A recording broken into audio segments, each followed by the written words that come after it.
सभी दोस्तों को नमस्कार। स्वागत करता हूं आपका अपने इस चैनल में गॉड ऑनलाइन क्लासेस में। दोस्तों कैसे हैं आप सभी लोग। आशा करता हूं कि आप अपनी तैयारी अपने घरों में रहकर अच्छे से कर रहे होंगे। दोस्तों जैसा कि आज आपको स्क्रीन पर भी दिख रहा है, जो आज की जो वीडियो है उत्तराखंड सीरीज की, उसका जो टाइटल है वो है उत्तराखंड के प्रमुख पर्यटन स्थल। तो दोस्तों आपको बताना चाहूँगा कि जो उत्तराखंड विविधताओं में अनेकता वाला एक राज्य है। यहाँ पर अनेक प्रकार के धार्मिक स्थल हैं, अनेक प्रकार के पर्यटन स्थल हैं, अनेक प्रकार के ऐतिहासिक स्थल हैं। तो उनसे रिलेटेड क्वेश्चन हमारे सामने आए दिन परीक्षाओं में पूछे जाते हैं। तो उन्हीं का संकलन करके आज मैं आप लोगों के सामने आया हूँ। तो वीडियो को स्टार्ट करने से पहले आपसे एक छोटी सा रिक्वेस्ट रहेगी मेरी कि अगर आपने अभी तक चैनल को सब्सक्राइब नहीं किया है दोस्तों, तो प्लीज़ ज़रूर कर लीजिएगा चैनल को सब्सक्राइब। तो आज की वीडियो को स्टार्ट करते हैं। तो देखते हैं पहला प्रश्न। देखिए दोस्तों, यहाँ पर जो पहला प्रश्न आ रहा है हमारे सामने वो है कि देवभूमि के नाम से निम्न में से कौन सा राज्य प्रसिद्ध है। देवभूमि के नाम से निम्न में से कौन सा राज्य प्रसिद्ध है। तो ये तो हम सभी लोगों को पता ही है कि कौन सा राज्य है। ऑप्शन है उत्तर प्रदेश, हिमाचल प्रदेश, उत्तराखंड, झारखंड। क्योंकि हम उत्तराखंड में रहते हैं और हमारे उत्तराखंड को देवभूमि के नाम से भी जाना जाता है दोस्तों। तो उत्तर हो जाएगा आपका ऑप्शन नंबर सी। आपको थोड़ा सा यहाँ पर बता देना चाहूँगा दोस्तों कि उत्तराखंड का नाम जो देवभूमि जो सर्वप्रथम किस, या एक क्वेश्चन इस तरीके से भी पूछा जाता है कि उत्तराखंड को देवभूमि सर्वप्रथम किस ग्रंथ में कहा गया है। तो दोस्तों वो है आपका ऋग्वेद में सर्वप्रथम देवभूमि शब्द प्रयोग किया गया है उत्तराखंड के लिए। और जो देवभूमि है या फिर मनीषियों की भूमि है, ये चीज आपका ऋग्वेद में उत्तराखंड को कहा गया है। तो पहला क्वेश्चन क्लियर हो चुका है हमारा कि देवभूमि के नाम से किसे जाना जाता है। तो हमारे प्यारे उत्तराखंड को option number C. Second question देखते हैं दोस्तों। श्री गुरु राम राय दरबार साहिब की स्थापना कब हुई थी। ठीक है दोस्तों, तो श्री गुरु राम राय पब्लिक स्कूलों के बारे में भी आपने सुना होगा, कई कॉलेज भी हैं, ठीक है ना। तो श्री गुरु राम राय आपको बताना चाहूँगा 1699 ईस्वी में कहाँ पे आए थे, आपके देहरादून में आए थे। कई लोग बोलते हैं कि उन्होंने वहाँ पर अपना डेरा जमाया था, तो इसीलिए देहरादून का नाम भी क्या पड़ गया था, डेरा से देहरादून हो गया था वो। ठीक है, तो धामावाला में गुरु राम राय का मतलब ये कह सकते हैं हम साहिब का अपना ये कह सकते हैं कि गुरु राम राय का दरबार है। और ये 1699 में यहाँ पर आए थे देहरादून में, धामावाला में इसकी स्थापना हुई थी। ठीक है, तो यहाँ पर क्वेश्चन वही पूछ रहा है वो कि श्री गुरु राम राय दरबार साहिब की स्थापना कब हुई थी। तो दोस्तों यहाँ पर ऑप्शन है 1690 ईस्वी, 1699 ईस्वी, 1704 ईस्वी या 1716 ईस्वी। तो इसका एग्जैक्ट जो आंसर हो जाएगा वो हो जाएगा आपका बी, 1699 ईस्वी। नेक्स्ट क्वेश्चन देखते हैं दोस्तों। कालसी स्थित है, बहुत ज़्यादा मतलब ये कह सकते हैं हम कि एक ऐतिहासिक स्थल है कालसी, क्योंकि यहाँ पर अशोक का शिलालेख प्राप्त हुआ है दोस्तों। अशोक का जो महान अशोक थे, मौर्य वंश के मतलब एक शासक थे अशोक, उनका एक शिलालेख यहाँ पर प्राप्त हुआ है और कालसी हमारे उत्तराखंड में है। तो यहाँ पर ये कह रहा है कि कालसी स्थित है। अब ऑप्शन के हिसाब से देखते हैं। ए टोंस नदी, बी यमुना नदी, सी ए और बी यानी कि टोंस और यमुना नदी, और डी गंगा नदी। तो दोस्तों आपको बता देना चाहूँगा जो कालसी स्थित है वो यमुना और टोंस नदी के तट पर स्थित है। तो इसका आंसर क्या हो जाएगा आपका सी, टोंस नदी और यमुना नदी के संगम पर कालसी स्थित है। ठीक है दोस्तों, नेक्स्ट क्वेश्चन देख लेते हैं। टाइगर फॉल स्थित है, ये क्वेश्चन कई बार पूछा जाता है, टाइगर फॉल कहाँ पर स्थित है। ठीक है ना, तो ऑप्शन है पिथौरागढ़, बी चमोली, सी चकराता, डी अल्मोड़ा। ठीक है ना, तो टाइगर फॉल दोस्तों देहरादून जनपद के चकराता में स्थित है।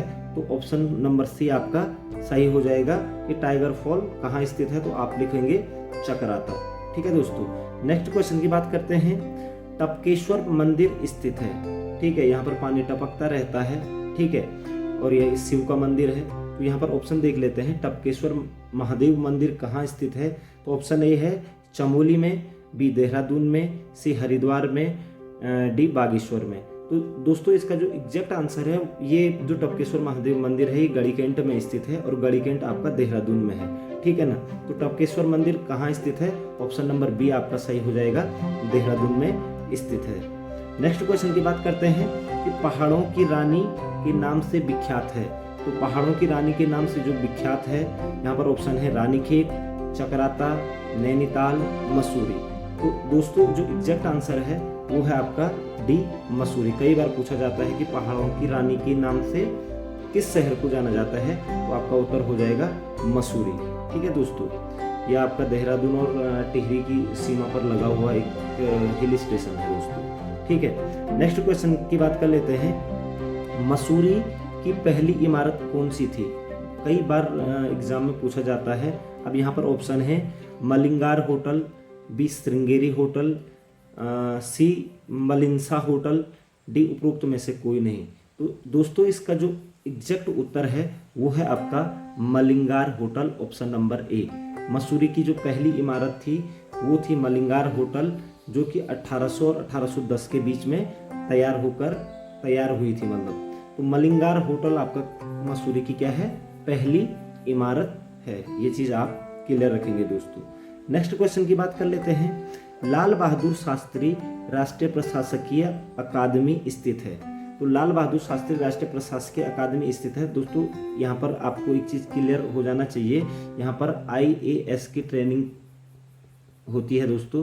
अगर जब आप एग्ज़ाम क्वालिफाई करते हैं UPSC का, तो उस समय क्या होता है, उसके बाद जो ट्रेनिंग होती है IAS अधिकारियों की, वो यहीं पर होती है लाल बहादुर शास्त्री राष्ट्रीय प्रशासकीय अकादमी में, ठीक है। और ये PCS परीक्षा 2015 में भी पूछा गया है।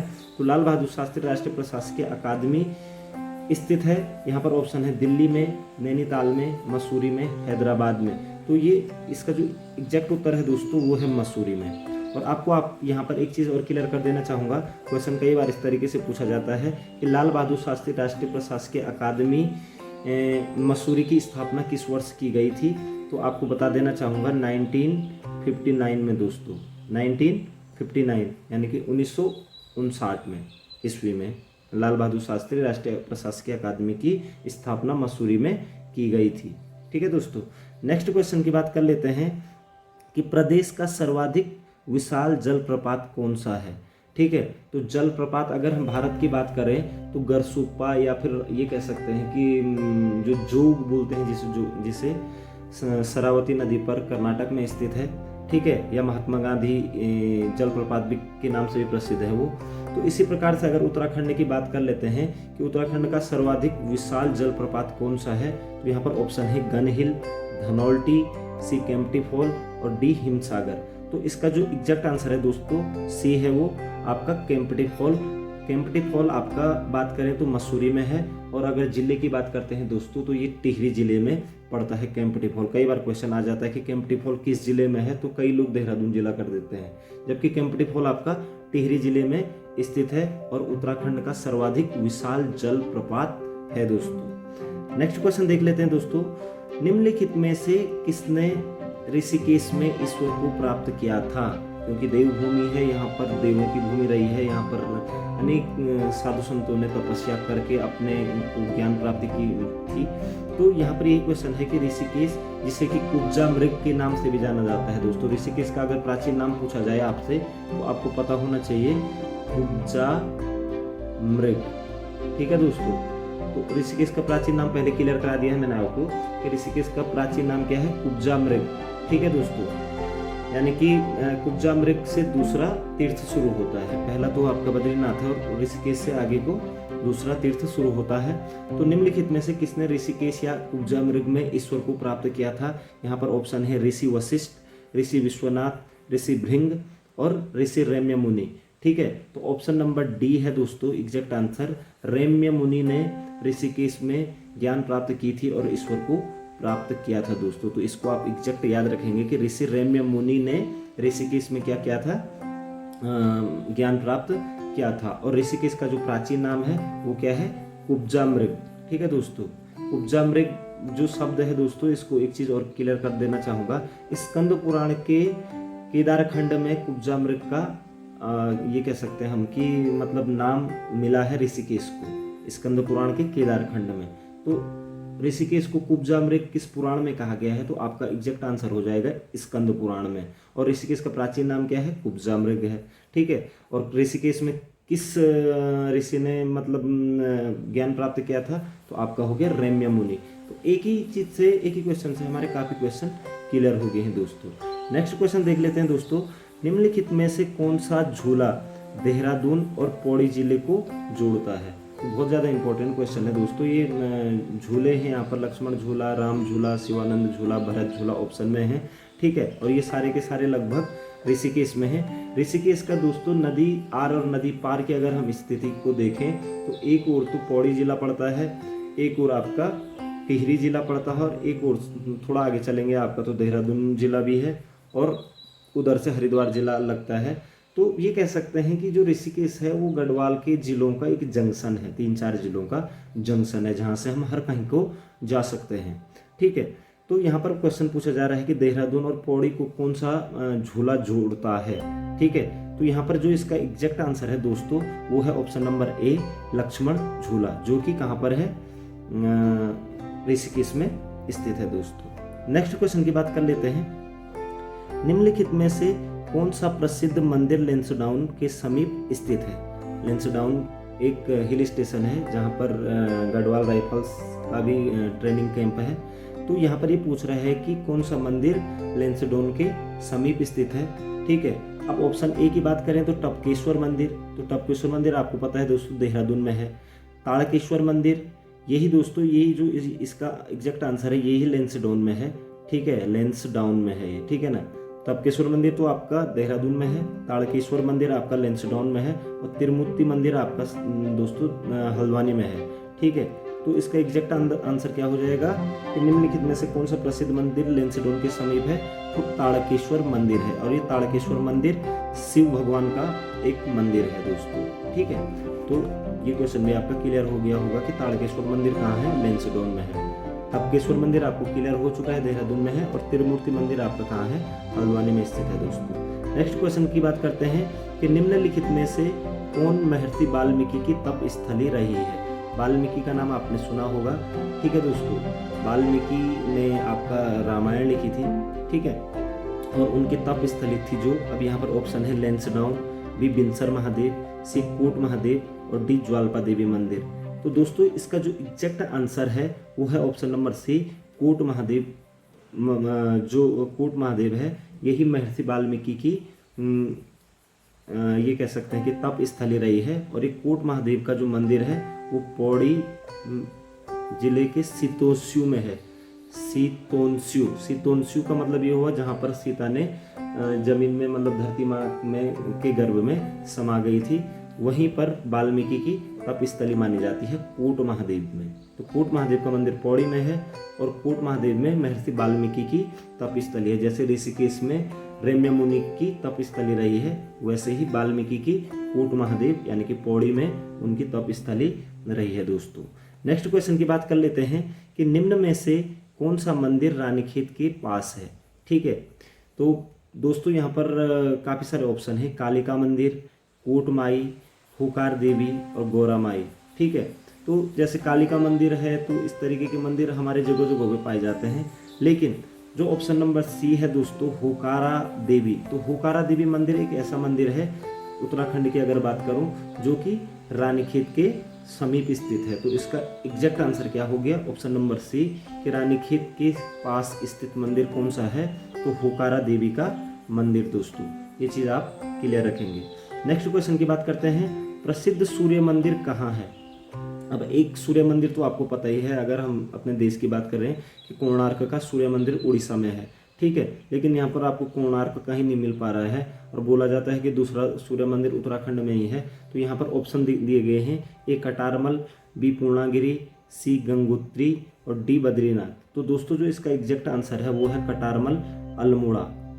कटारमल अल्मोड़ा में सूर्य मंदिर है दोस्तों, जो सूर्य के लिए राजा कटारमल ने इस सूर्य मंदिर का निर्माण किया था अल्मोड़ा में। ठीक है। और उस जगह का नाम भी कटारमल ही है। ठीक है। तो उत्तराखंड में कटारमल का जो मंदिर है वो किसके लिए समर्पित है? तो आप कहेंगे प्रभु या सूर्य देव के लिए समर्पित है। ठीक है, और कटारमल किस जिले में है? तो अल्मोड़ा में है।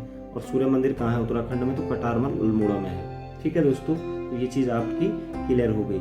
नेक्स्ट क्वेश्चन देख लेते हैं, कटारमल मंदिर किस देवता से संबंधित है? तो ये चीज़ आपकी क्लियर हो चुकी है। यहाँ पर ऑप्शन है शिव से, सूर्य से, गणेश से, हनुमान जी से। तो ऑप्शन नंबर बी क्लियर हो चुका है, सूर्य से। कटारमल का सूर्य मंदिर अल्मोड़ा, याद रखेंगे आप ऐसे करके। ठीक है दोस्तों, नेक्स्ट क्वेश्चन की बात कर लेते हैं, गणनाथ गुफा स्थित है। ठीक है, गणनाथ मंदिर या फिर गणनाथ गुफा कहाँ स्थित है? ऑप्शन है चंपावत, उधम सिंह नगर, अल्मोड़ा, उपरोक्त में से कोई नहीं। तो दोस्तों इसका जो एग्जैक्ट आंसर है वो ऑप्शन नंबर सी है, गणनाथ गुफा मंदिर आपका अल्मोड़ा जिले में है, जो कि नैनीताल की सीमा से भी लगा हुआ है दोस्तों। ठीक है ना, तो गणनाथ गुफा मंदिर स्पेशली स्थित है जो वो अल्मोड़ा में स्थित है दोस्तों। नेक्स्ट क्वेश्चन की बात करते हैं दोस्तों, जागेश्वर मंदिर समूह। जागेश्वर मंदिर समूह को आपने सुना भी होगा कि कुछ टाइम पहले हमारे मुख्यमंत्री जी ने इसको 5वां धाम बनाने की बात कही है। ठीक है, 4 धाम बद्रीनाथ, केदारनाथ, गंगोत्री, यमुनोत्री है, लेकिन 5वां धाम जागेश्वर धाम मंदिर धाम को बताया जा रहा है। तो ये पूछा जा रहा है कि जागेश्वर मंदिर समूह किस जनपद में स्थित है? तो ऑप्शन है चमोली, बी अल्मोड़ा, सी चंपावत, डी नैनीताल। तो इसका एग्जैक्ट आंसर है दोस्तों ऑप्शन नंबर बी अल्मोड़ा में। तो जागेश्वर मंदिर समूह किस जनपद में है? तो अल्मोड़ा जनपद में समूह है। यहाँ पर कहा जाता है कि कुल मिलाकर के 150 से ज़्यादा मंदिर थे, लेकिन वर्तमान में अभी 50 या 60 के बीच में मंदिर रह गए हैं। तो जागेश्वर मंदिर समूह है, यहाँ पर सभी देवी देवताओं के मंदिर स्थित हैं दोस्तों। तो जागेश्वर मंदिर समूह आपको क्लियर हो चुका है कि अल्मोड़ा जिले में स्थित है और इसे 5वें धाम के रूप में भी देखा जा रहा है उत्तराखंड के। नेक्स्ट क्वेश्चन, जागेश्वर के मुख्य मंदिर के भीतर किस राजा की मूर्ति है? तो जागेश्वर आपको पता होना चाहिए दोस्तों, जागेश्वर जो मंदिर समूह है ये अल्मोड़ा जिले में है और ये मुख्य रूप से जो ये मंदिर का निर्माण किया गया था दोस्तों, ये आपके कत्यूरी वंश के शासकों ने किया था। लेकिन उसके बाद यहाँ पर जो अल्मोड़ा में मुख्य रूप से जो सत्तासीन रहे, जिनका प्रत्यक्ष प्रमाण मिलते हैं, वो थे चंद शासक, और उन्हीं चंद शासकों में से एक राजा की मूर्ति लगी है। और ऑप्शन है यहाँ पर कल्याण चंद्र, रुद्रचंद्र, दीपचंद, उपरोक्त में से कोई नहीं। तो इस तरीके से आप याद कर लेंगे दोस्तों कि मंदिर में हम क्या जलाते हैं? दीप जलाते हैं। तो जागेश्वर के मुख्य मंदिर के भीतर किस राजा की मूर्ति लगी है? ऑप्शन नंबर सी कहेंगे आप, दीपचंद की। तो इस तरीके से आपको याद भी हो जाएगा कि जागेश्वर के मुख्य मंदिर के अंदर किसकी मूर्ति लगी है, क्योंकि मंदिर के अंदर हम क्या जलाते हैं? दीप जलाते हैं। तो दीपचंद की मूर्ति लगी है दोस्तों। नेक्स्ट क्वेश्चन की बात करते हैं, नैना देवी मंदिर, आपको पता ही है नैना देवी मंदिर नैनीताल में स्थित है। तो नैना देवी मंदिर का निर्माण कब हुआ था? ठीक है, तो यहाँ पर ऑप्शन है वर्ष 1980, वर्ष 1981, वर्ष 1986 या वर्ष 1990। तो दोस्तों इसका जो एग्जैक्ट आंसर है वो है वर्ष 1900 बोल रहा हूँ मैं, 1880। ठीक है दोस्तों, आप क्लियर याद रखेंगे, सॉरी माफी चाहूँगा। नैना देवी जो मंदिर का निर्माण हुआ था वो वर्ष 1880 ईस्वी में हुआ था दोस्तों, क्योंकि उससे पहले यहाँ पर छोटा मंदिर था और 1880 में यहाँ पर ये कह सकते हैं आपकी देवी आपदा आ चुकी थी और मंदिर नष्ट हो गया था। तो इसलिए 1880 में फिर से दोबारा से नैना देवी मंदिर का निर्माण किया गया, जो कि आज भी स्थित है। नेक्स्ट क्वेश्चन की बात कर लेते हैं, रामनगर किसके द्वारा बसाया गया था? तो दोस्तों ये बहुत ज़्यादा इंपॉर्टेंट क्वेश्चन है कि रामनगर किसके द्वारा बसाया गया था। ऑप्शन है डोनाल्ड रे, बी रैमजे, सी मोतीराम शाह, डी लैंसडाउन। ठीक है, तो अंग्रेज आए यहाँ पर और उन्होंने कोई ना कोई शहर जरूर बसाए हैं। तो 21 का जो एग्जैक्ट आंसर है दोस्तों वो है रामनगर, रौ से रैमजे। ठीक है, तो रैमजे ने रामनगर को बसाया था दोस्तों, इसको आप क्लियर अपने माइंड में रखेंगे। ठीक है, नेक्स्ट क्वेश्चन की बात कर लेते हैं, आनंद स्पा क्या है? बहुत ज़्यादा इंपॉर्टेंट क्वेश्चन है दोस्तों ये भी। ठीक है, कई बार परीक्षाओं में पूछा जाता है और आगे भी पूछा जाएगा। आनंद स्पा क्या है? ऑप्शन है मंदिर परिसर, बी टिहरी नरेश का महल, सी झील, डी पर्वत। ठीक है, तो दोस्तों आनंद स्पा जो है वो टिहरी नरेश का महल था। ठीक है मतलब अभी भी है, और ये नरेंद्र नगर में स्थित है, अभी नरेंद्र नगर के जंगल के बीच में स्थित है, जिसे क्या नाम दिया गया है? आनंद स्पा। तो आनंद स्पा क्या है? टिहरी नरेश का महल को ही आनंद स्पा के नाम से जाना जाता है। तो ऑप्शन नंबर बी आपका एग्जैक्ट हो जाएगा दोस्तों। ठीक है दोस्तों, नेक्स्ट क्वेश्चन की ओर बढ़ते हैं। प्रसिद्ध मंदिर हाट कालिंका कहाँ स्थित है? ठीक है, ग्राम पंचायत विकास अधिकारी 2018 के पेपर में भी ये क्वेश्चन आया है कि प्रसिद्ध मंदिर हाट कालिंका कहाँ स्थित है। तो हाट कालिंका की अगर हम बात करें, ऑप्शन है बद्रीनाथ, बी केदारनाथ, सी जोशीमठ और डी गंगोली हाट। तो बद्रीनाथ, केदारनाथ, जोशीमठ के अधिकतर मंदिरों को आप जानते ही हैं, तो इसका मतलब इसका आंसर हो जाएगा डी गंगोली हाट। और गंगोली हाट दोस्तों पड़ता है आपका पिथौरागढ़ में। कहाँ पड़ता है? पिथौरागढ़ में। ठीक है, तो पिथौरागढ़ के गंगोली हाट में हाट कालिंका मंदिर है दोस्तों। गंगोली हाट में हाट कालिंका मंदिर है। तो गंगोली हाट, तो हाट कालिंका ऐसे याद कर सकते हैं हम। तो हाट कालिंका मंदिर आपका गंगोली हाट पिथौरागढ़ में है दोस्तों। ये क्वेश्चन में आपका क्लियर हो चुका है। नेक्स्ट क्वेश्चन की बात करते हैं। पाताल भुवनेश्वर स्थित है। तो पाताल भुवनेश्वर भी एक मंदिर है जो कि शिव के लिए प्रसिद्ध है। ठीक है ना। तो पाताल भुवनेश्वर भूमिगत मंदिर है और यहाँ पर ये कह रहा है कि किस जिले में स्थित है। तो option number A Chamoli, B Tehri, C Uttarkashi और डी पिथौरागढ़।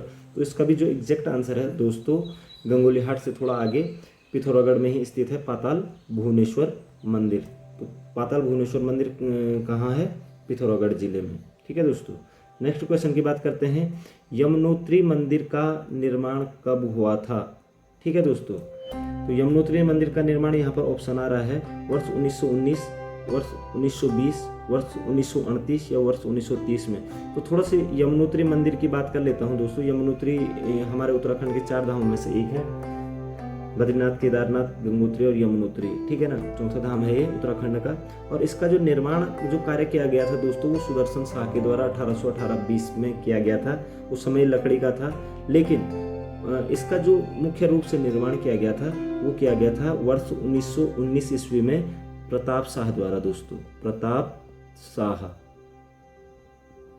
शाह के द्वारा वर्ष 1919 में यमुनोत्री मंदिर का निर्माण किया गया था दोस्तों। ये याद रखेंगे हम सभी लोग। ठीक है ना।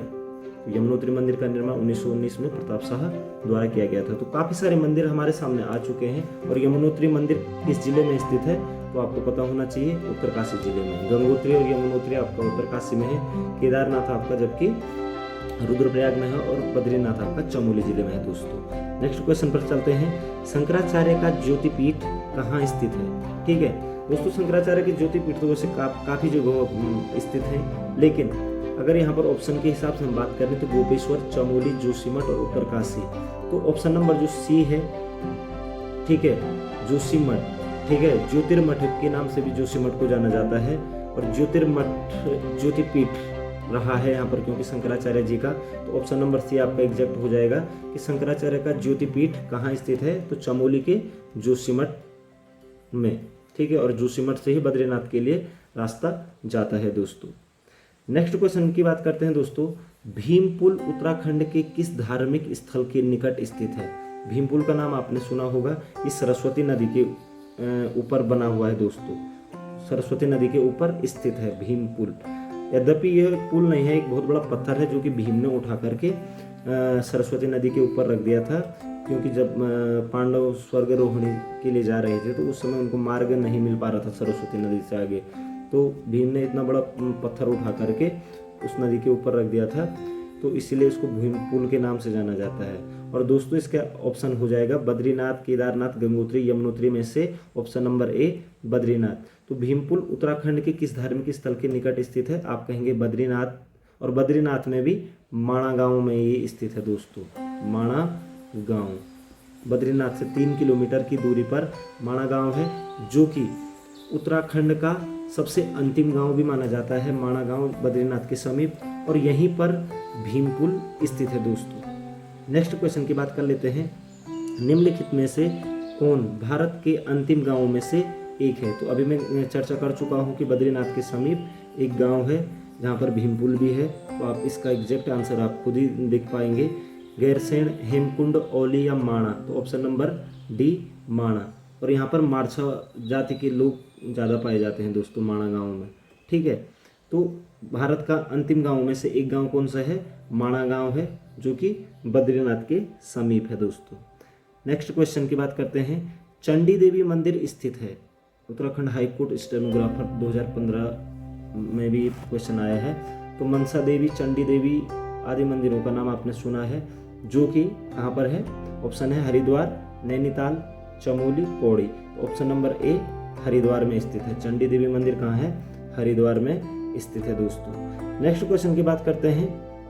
गंगा नहर का निर्माण किसने कराया था?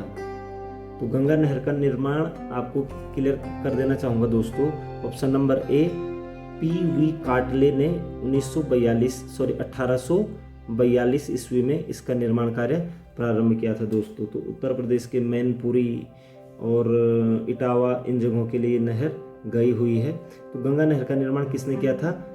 PV काटले। तो काटले ने जमीन को काटी और गंगा नहर का निर्माण कर लिया दोस्तों। तो PV काटले ने गंगा नहर का निर्माण कराया था दोस्तों। नेक्स्ट क्वेश्चन की बात कर लेते हैं। हजरत अलाउद्दीन अहमद साबिर की दरगाह कहाँ है? तो हजरत अलाउद्दीन अहमद साबिर की दरगाह कहाँ पर है? ऑप्शन है नैनीताल, अल्मोड़ा, सी रुड़की और डी पिथौरागढ़। तो हजरत अलाउद्दीन अहमद साबिर की जो दरगाह है दोस्तों वो पीरान कलियर में है, और पीरान कलियर आपका हरिद्वार जिले में पड़ता है, जो कि रुड़की के निकट है। तो रुड़की भी आपका हरिद्वार जिले का एक अंग है, ठीक है। तो ऑप्शन नंबर सी आपका हो जाएगा कि हजरत अलाउद्दीन अहमद साबिर की जो दरगाह है वो कहाँ पर है? रुड़की या फिर हरिद्वार जिले में है, ठीक है दोस्तों। नेक्स्ट क्वेश्चन की बात कर लेते हैं। केदारनाथ मंदिर उत्तराखंड के किस जनपद में स्थित है? तो इस पर मैं आपसे चर्चा कर चुका हूं कि बद्रीनाथ आपका चमोली में है, गंगोत्री यमुनोत्री आपका उत्तरकाशी में है, जबकि केदारनाथ आपका रुद्रप्रयाग में है। और केदारनाथ मंदिर दोस्तों आपको मैंने इसके बारे में कहानी भी बताई थी, पंच केदार वाली वीडियो जो मैंने बना रखी है उसमें भी मैंने इसका पूरा वर्णन किया है। केदारनाथ जो मंदिर का जो निर्माण था वो कहा जाता है कि पांडवों ने कराया था, और ये रुद्रप्रयाग जिले में स्थित है। तो ऑप्शन नंबर बी हो जाएगा कि केदारनाथ मंदिर उत्तराखंड के रुद्रप्रयाग जिले में स्थित है दोस्तों। नेक्स्ट क्वेश्चन की बात कर लेते हैं। प्रसिद्ध मायावती आश्रम स्थित है, ठीक है। तो प्रसिद्ध मायावती आश्रम, कई लोग ये मायावती को यूपी की मुख्यमंत्री समझ लेते हैं मायावती, और उनका आश्रम समझ लेते हैं, लेकिन आपको क्लियर कर देना चाहूँगा कि जो ये मायावती आश्रम था दोस्तों, यहाँ पर कहा जाता है कि स्वामी विवेकानंद को ज्ञान प्राप्ति हुई थी, ठीक है। एक धर्मार्थ आश्रम है ये, आज के डेट में ये कह सकते हैं आपकी एक हॉस्पिटल का रूप इसने ले लिया है, जो कि उत्तराखंड में स्थित है। और इस मायावती आश्रम की जो स्थापना की गई थी दोस्तों वो की गई थी 1899 ईस्वी में। जो आपके विवेकानंद जी थे उनके शिष्य ने की थी 1899 ईस्वी में प्रसिद्ध मायावती आश्रम की स्थापना, जो कि आपका लोहाघाट में स्थित है दोस्तों। लोहाघाट, अब लोहाघाट किस जिले में है तो वो हमें ऑप्शन से आप पता करना है, ठीक है। कि प्रसिद्ध मायावती आश्रम स्थित है वो है Haridwar, Chamoli, Pithoragarh, Champawat. Option number D आपका सही हो जाएगा दोस्तों, चंपावत, क्योंकि लोहाघाट भी कहाँ है? चंपावत में है। और मुख्य रूप से मायावती आश्रम कहाँ पर है? लोहाघाट में है, जो कि चंपावत जिले में पड़ता है दोस्तों। नेक्स्ट क्वेश्चन की बात कर लेते हैं। पंच केदार वर्ग में निम्न में से कौन सा एक नहीं है? तो पंच केदार की वीडियो आपने पूरी देख ली होगी, अगर नहीं देखी है तो दोस्तों वो बनाई है, आप उस चीज़ को देख लीजिएगा, एक क्वेश्चन वहाँ से जरूर आता है। तो पंच केदार वर्ग में निम्न में से कौन सा एक नहीं है? ये ऑप्शन है कल्पेश्वर, कल्पेश्वर में कल्प यानी कि बालों की पूजा की जाती है, रुद्रनाथ में मुंह की पूजा की जाए, तुंगनाथ में हाथ की पूजा की जाए, विश्वनाथ। तो ऑप्शन नंबर डी है दोस्तों, विश्वनाथ आपका पंच केदार वर्ग में नहीं है, बल्कि विश्वनाथ एक मंदिर है जो कि उत्तरकाशी में स्थित है, ठीक है ना। तो ये चीज़ आपको क्लियर होना चाहिए कि जो पंच केदार हैं वो कौन कौन से हैं। एक तो आपका केदारनाथ है, पहला केदारनाथ, दूसरा मदमहेश्वर, तीसरा आपका तुंगनाथ, ठीक है, उसके बाद आपका रुद्रनाथ और उसके बाद आपका कल्पेश्वर, ठीक है। तो ये 5 प्रयाग हैं। पहला केदार आपका केदारनाथ, दूसरा मदमहेश्वर, तीसरा केदार आपका तुंगनाथ, चौथा रुद्रनाथ और 5वां कल्पेश्वर महादेव, ठीक है। तो ये केदारों के बारे में मैंने यहाँ पर आपको शॉर्टकट में बता दिया है दोस्तों। नेक्स्ट क्वेश्चन की बात करता हूँ। पार्वती ने शिव को प्राप्त करने के लिए कहाँ तपस्या की थी? तो दोस्तों हमारा उत्तराखंड क्योंकि देवभूमि के नाम से जाना जाता है, तो यहाँ पर देवताओं ने भी तपस्या की है। तो इसका जो उत्तर देख लेते हैं, ऑप्शन रुद्र हिमालय, बी कुंवारी की फूल घाटी, सी आलीगढ़सों की फूल घाटी और डी उपरोक्त में से कोई नहीं। तो इसका जो एग्जैक्ट आंसर है दोस्तों ऑप्शन नंबर बी कुंवारी, क्योंकि उस समय कुंवारी कन्या थी पार्वती जी। तो कुंवारी की फूल घाटी, ठीक है, जो कि चमोली जिले में है, ठीक है। यहीं पर पार्वती ने शिव को प्राप्त करने के लिए तपस्या की थी कुंवारी की फूल घाटी में। और आपको पता होना चाहिए कि कुंवारी, यहाँ पर एक कुंवारी दर्रा भी है जो कि तिब्बत जाने के लिए मार्ग देता है। तो कुंवारी पास या कुंवारी दर्रा कहाँ है? चमोली जिले में है, चमोली और तिब्बत की सीमा पर। तो कुंवारी की फूल घाटी में ही पार्वती ने शिव को प्राप्त करने के लिए तपस्या की थी दोस्तों। नेक्स्ट क्वेश्चन की बात कर लेते हैं। निम्नलिखित में से कौन उत्तरकाशी और हिमाचल प्रदेश की सीमा पर स्थित है? ठीक है, अब यहाँ पर ऑप्शन दिए जा रहे हैं, माझीवन, कुंवारी फूल घाटी, हरकी-दून, आलीगढ़सों। तो आपको बता दूं दोस्तों, आलीगढ़सों आपका चमोली में है, ठीक है। उसके बाद आपका हरकी-दून आपका उत्तरकाशी में है, ठीक है, उत्तरकाशी में है। उसके बाद कुंवारी फूल घाटी आपकी चमोली में है, ये फिर से, ठीक है। और माझीवन आपका उत्तरकाशी और हिमाचल प्रदेश की सरहद पर है, हिमाचल प्रदेश की सीमा पर है। तो ऑप्शन इसके हिसाब से निम्नलिखित में से कौन उत्तरकाशी और हिमाचल प्रदेश की सीमा पर स्थित है? तो ऑप्शन नंबर ए हो जाएगा आपका माझीवन, ठीक है ना। बाकी आपको मैंने क्लियर कर दिया है दोस्तों। नेक्स्ट क्वेश्चन की बात कर लेते हैं। गोरखनाथ की गुफा कहाँ पर अवस्थित है? तो गोरखनाथ की गुफा भी बहुत ज़्यादा फेमस है, पीसीएस परीक्षा 2006 में पूछा गया है उत्तराखंड की। तो गोरखनाथ की गुफा कहाँ पर है? ऑप्शन है चंपावत, बी पिथौरागढ़, सी श्रीनगर और डी अल्मोड़ा। ठीक है दोस्तों, गोरखनाथ संप्रदाय यहाँ पर हमारे उत्तराखंड के श्रीनगर में स्थित हुआ था, तो यहाँ पर गोरखनाथ की गुफा भी है। तो ऑप्शन नंबर सी, गोरखनाथ की गुफा कहाँ पर स्थित है? तो आपका आंसर हो जाएगा ऑप्शन नंबर सी, श्रीनगर में दोस्तों। ठीक है दोस्तों, नेक्स्ट क्वेश्चन की बात कर लेते हैं। कपिलेश्वर गुफा स्थित है, तो कपिलेश्वर गुफा यहाँ पर ऑप्शन है चमोली, रुद्रप्रयाग, अल्मोड़ा, पिथौरागढ़। तो एग्जैक्ट आंसर है दोस्तों, कपिलेश्वर गुफा आपका चमोली जिले में स्थित है। जबकि कल्पेश्वर मंदिर, कल्प, ये भी आपका चमोली में है और कपिलेश्वर गुफा भी आपकी चमोली जिले में स्थित है दोस्तों। नेक्स्ट क्वेश्चन की बात कर लेते हैं। वराहशिला कहाँ अवस्थित है? वराहशिला कहाँ अवस्थित है? तो ऑप्शन की बात कर लेते हैं। बद्रीनाथ, बी तुंगनाथ, सी केदारनाथ, डी कंडारा। तो यहाँ पर जो वराहशिला की अगर बात करूँ तो ये नारदशिला के ही निकट में है। तो नारदशिला आपको पता होगी कि नारदशिला कहाँ पर है। तो नारदशिला आपका बद्रीनाथ में है, तो वराहशिला भी आपकी बद्रीनाथ में है। तो ऑप्शन नंबर ए इसका एग्जैक्ट आंसर हो जाएगा दोस्तों। नेक्स्ट क्वेश्चन की बात कर लेते हैं। दिव्य शिला स्तंभ स्थित है दोस्तों, दिव्य शिला स्तंभ स्थित है। तो दिव्य शिला स्तंभ स्थित है, option number A Yamunotri, option B Gangotri, option C Badrinath और डी केदारनाथ। तो दिव्य शिला जो स्तंभ है दोस्तों, मुख्य रूप से जो है वो आपका यमुनोत्री में स्थित है, ठीक है। लेकिन जब कहा जाता है कि 2013 की जो आपदा आई थी केदारनाथ में, उसके बाद वहाँ पर एक दिव्य शिला उत्पन्न हुई है जो कि केदारनाथ में भी स्थित है। जबकि इसका एग्जैक्ट आंसर यमुनोत्री है कि दिव्य शिला स्थित है। आप इसको एग्जैक्ट करोगे तो आप यमुनोत्री करोगे, ठीक है ना। ये चीज़ मैंने आपको क्लियर कर दी है दोस्तों।